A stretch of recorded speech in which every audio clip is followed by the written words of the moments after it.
चलिए, व्यय संधि में हम लोग पढ़ रहे थे कि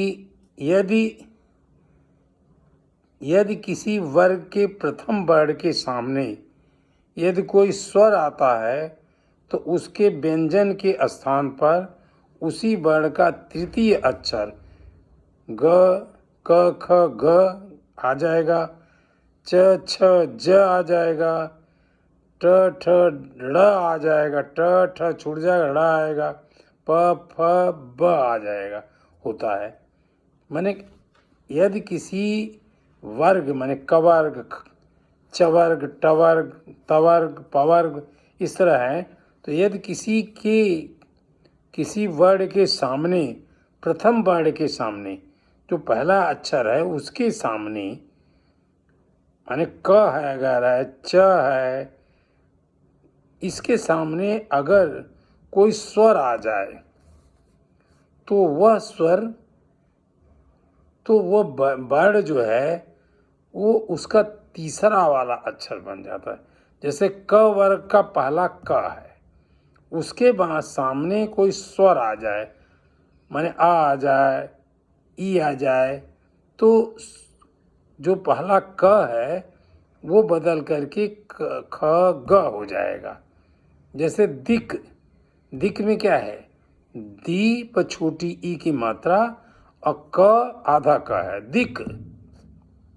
और उसके सामने आया अंतर, यानी ये स्वर आ गए, अंतर माने अस्वर है। तो दिक में क पहला वर्ग है, वर्ग का क वर्ग का पहला अक्षर है।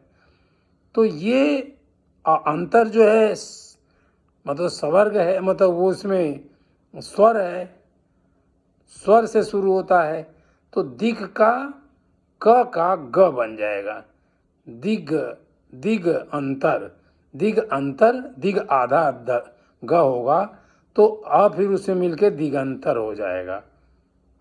दिग अंतर माने दिगंतर। दिग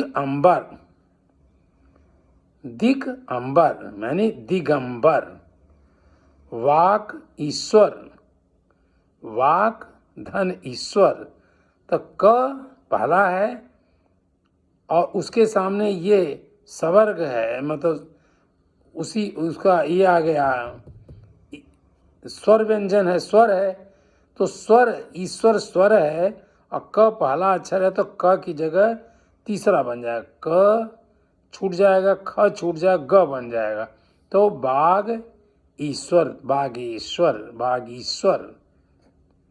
अब च वर्ग में देखिए, च वर्ग में आता है अच पहला है च का, च वर्ग का पहला च है। छोड़िए, अंतिम वाला से जोड़ा जाता है, अंत आ गया। अंत जो है स्वर है, अस्वर है। अच का च छूटेगा, छ छूटेगा, ज आ जाएगा, अजंत। देखिए खष्ट, ट में देखिए खष्ट, ट पहला है, आनन आया, ये स्वर से शुरू होता है, तो ट की जगह ट ठ ड आएगा, तो खडानन।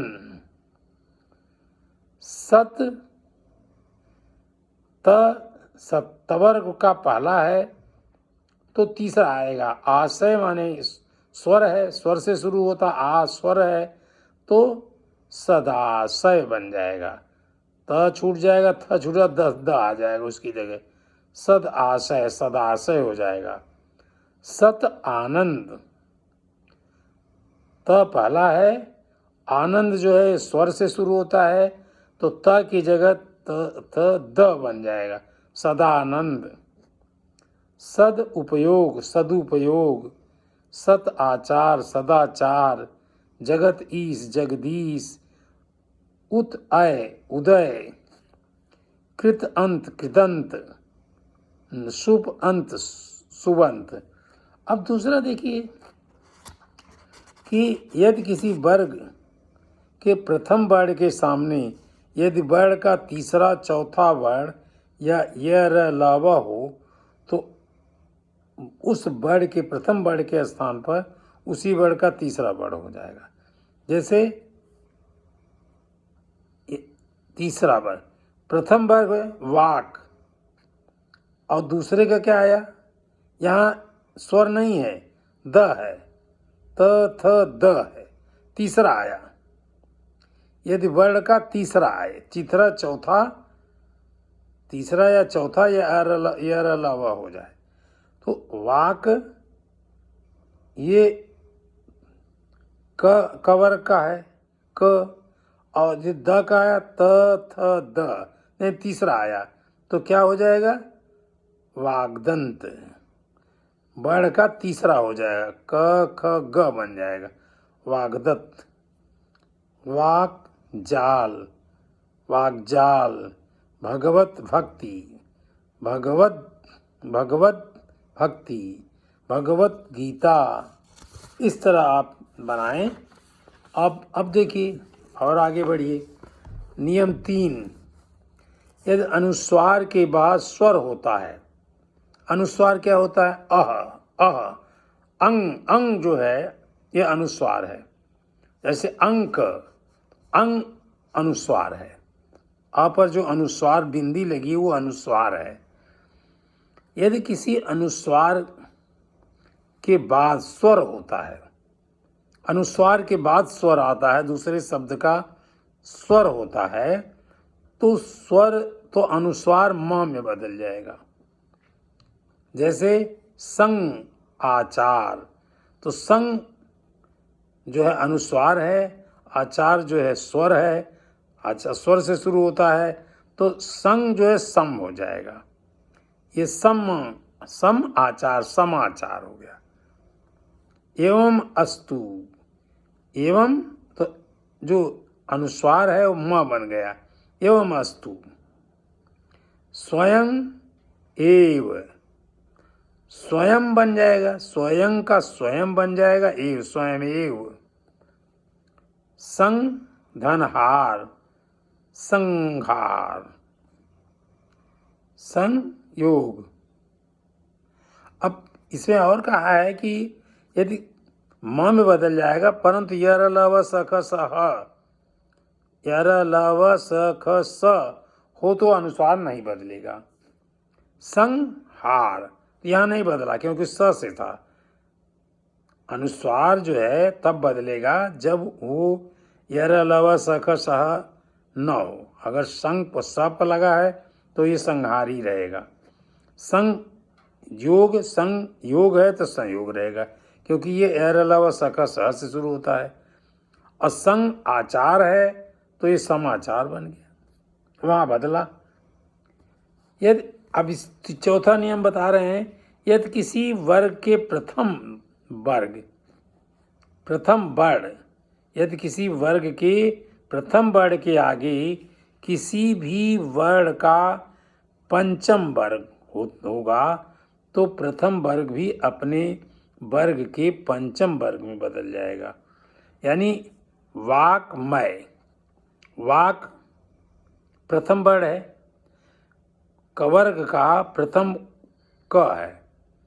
अब म जो है क्या, य र ल व नहीं, प फ ब भ, प फ ब नहीं, किसमें बता, त थ द ध न, प फ ब भ म कौन सा पांचवा है, प फ ब भ म पांचवा आया। तो अगर मतलब इस तरह कवर्ग का पहला हो और दूसरे वर्ग का पांचवा हो तो पहला वर्ण भी पांचवा बन जाएगा। वाकमय, तो क जो है वह अंगा बन जाएगा, क ख ग घ न, तो वांग्मय। जगत नाथ, त है, जगत नाथ, नाथ देखिए कौन है, त थ द ध न पांचवा है तो त भी पांचवा बन जाएगा, त थ द ध न, जगन्नाथ। उत्मत, उन्मत्त, खटमास, खड़ेमास, अपमय, अमय। इससे नियम से ज़्यादा अच्छा है कि एक बार आप याद कर लें, पढ़ लें, क्योंकि नियम थोड़े टफ लग रहे हैं, थोड़े भूलने वाले लग रहे हैं, लेकिन नियम तो नियम है, उन्होंने देखा इस तरह से। परिच्छेद, जैसे आप नियम नहीं पढ़ रहे हैं। परिधन छेद, परिच्छेद। आधन छानन, आच्छानन। विधन छेद, विच्छेद। स्वधन छंद, स्वच्छंद। वृक्ष जन छाया, वृक्षाया। तो ये मैं पढ़ के बता दिया नियम, हमने नहीं तो नियम बाद में बना लीजिए। यदि स्वर हास स्वर के सामने छ होगा तो बीच में च का आगम हो जाता है। अब इतना नियम इसको पढ़ने की नहीं जरूरत है, आप बस पढ़ लीजिए शब्द को। समगति संगति, समताप संगताप, समयम संयम, संसार संसार, संपूर्ण समधनपूर्ण संपूर्ण, समधन चेप संचेप। तो बहुत आसान आसान है, 2-4 बार पढ़ेंगे अपने आप समझ में आ जाएगा। यदि त के आगे च छ हो तो त के स्थान पर च हो जाता है। अब ये बड़े बड़े नियम हैं, लेकिन बेटर है, अच्छा ये है कि आप पढ़ लीजिए, 2-4 बार शब्दों को पढ़ लीजिए। इन नियमों को याद करते करते थक जाएंगे और कभी भूल जाएंगे। तो इसे उद्धार, अब जैसे उत धन हार बना तो हमें उद्धार शब्द मालूम है, हमने कह दिया उद्धार। उतहरण, उत्तहरण, उतहरण, उदाहरण। प्राक्धन हरण, प्राघरण, प्राघरण। वाक्धन हरि, वाघरी, वाघरी। ये अच्छा रहेगा कि आप लोग इसको पढ़ के देख लें, शब्द को याद ही कर डालें। तो रामायण, रामायण। तो खुद इस तरह नियम तो बनाए हैं इन्होंने, लेकिन इतने ज़्यादा नियम हैं कि अब हम उसको ही नियम ही भूल जाएंगे।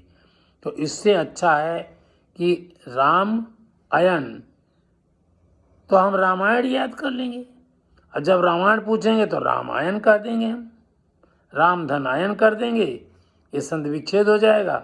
और संधि पूछेंगे राम धन आयन का तो रामायण कर देंगे। भू धन सन, भूषण, भूधन सन भूषण। अब भूषण का संधि विच्छेद कहेंगे तो भूधन सन कर देंगे हम। तो ये जो है बेटर है, अच्छा है कि इन शब्दों को एक बार आप पढ़ लेंगे, और 3-4 बार पढ़ेंगे तो अपने आप बना लेंगे, दिमाग में आ जाएगा कैसे बन रहा है। और विसर्ग संधि कैसे होता है। विसर्ग माने अह, अह, अंग अह। तो विसर्ग के बाद स्वर या व्यंजन आने पर, विसर्ग के बाद स्वर या व्यंजन आए तो जो संधि बनती है उसे विसर्ग संधि कहते हैं।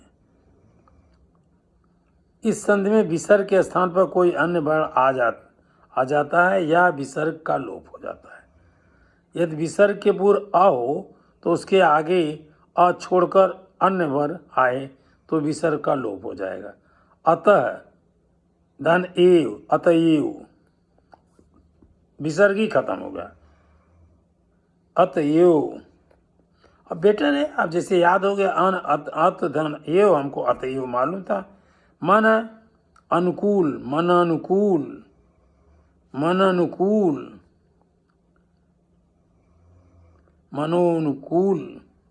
तेज धन असी, तेजोसत से तेजोसी। प्रथम अध्याय, प्रथमोध्याय। तो इस तरह अच्छा रहेगा कि आप इनको नियम से नज़र रखें, आप शब्द को ही याद कर लें, क्योंकि नियम से गलतियां हो सकती हैं। नियम इतने टफ बनाए हैं कि ज़्यादा हमारे लोग इसको, कम से कम आपकी कक्षा तक लोग नहीं याद कर पाए। अब दुधन काल आगे लिखा है, दुष्काल। हम दुष्काल शब्द जानते हैं, हमने लिख दिया दुष्काल। निधन कपट, अब निष्कपट मैं जानता हूं, निष्कपट। निधन कलंक, निष्कलंक। धनु टंकार, धनुष टंकार। निधन पाप, निष्पाप। हम पढ़ते जा रहे हैं, हमको क्योंकि शब्द याद हैं, हम उसी तरह से याद कर बोल रहे हैं। तो ये आप बेटर रहेगा, अच्छा रहेगा कि आप इनको एक बार पढ़ करके 3-4 बार पढ़िए। ये आपका संधि भी हो जाएगी और संधि विच्छेद भी आप उसी अनुसार याद करके अपना कन्वर्ट कर लेंगे आप इसे। तो आज हम इसको यहीं समाप्त करते हैं और छोड़ते हैं, आप कुछ याद करिए। हाँ, एक बार मैं बोर्ड पर इसको संक्षेप में बताऊंगा कि कैसे क्या बनता है। जो ज़्यादा अच्छा बनता है वो उसे बताऊंगा, और जो व्यंजन संधि है उसे यही कहूँगा कि आप याद करिए। कुछ जो आसान नियम है उनको नियम समझाऊंगा, और जो आसान नहीं है, मुझे भी नहीं आता, मुझे केवल शब्द आता है, नियम नहीं आता। जैसे व्यर्थ इन्होंने कहीं लिखा है, तो वी धन अर्थ व्यर्थ हो गया।